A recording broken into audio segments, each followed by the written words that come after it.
Hello everyone, আসসালামু আলাইকুম। কেমন আছেন সবাই? আশা করি অনেক বেশি ভালো আছেন। আজকে যে ডিভাইসটি নিয়ে কথা বলবো, যারা রিজনেবল প্রাইসের ভিতরে একটু কনফিগারেশনটা বেটার চাচ্ছেন, graphics design, video editing, rendering এর কাজ করতে চাচ্ছেন, তাদের জন্য একটি মডেল নিয়ে আসি, যেটা হচ্ছে ডেল ব্র্যান্ডের ডেল ল্যাটিটিউড সিরিজের 5320 মডেলটা। এটাতে কিন্তু প্রসেসর থাকতেছে, সামনে আসলে দেখবেন ইন্টেল কোর i7 প্রসেসর, মানে বুঝতে পারতেছেন প্রসেসরটা আপডেট পেয়ে যাচ্ছেন। আর এটাতে জেনারেশন থাকবে 11, র্যাম পাবেন 16 GB, মানে র্যামের স্পিডটাও ভালো পাবেন, যেটা হচ্ছে 11 জেন যেহেতু, সেক্ষেত্রে কিন্তু 3200 স্পিডের র্যাম পেয়ে যাচ্ছেন। আর এটাতে কিন্তু হচ্ছে স্টোরেজ হিসেবে 256 থাকতেছে, চাইলে বাড়ানো যাবে।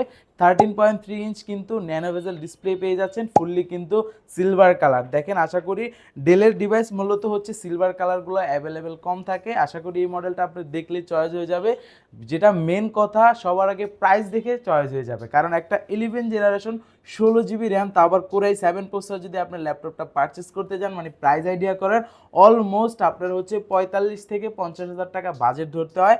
আর এই মডেলটার আজকে হিউজ, মানে এই ভিডিওতে হিউজ একটা ডিসকাউন্ট দিয়ে দিব।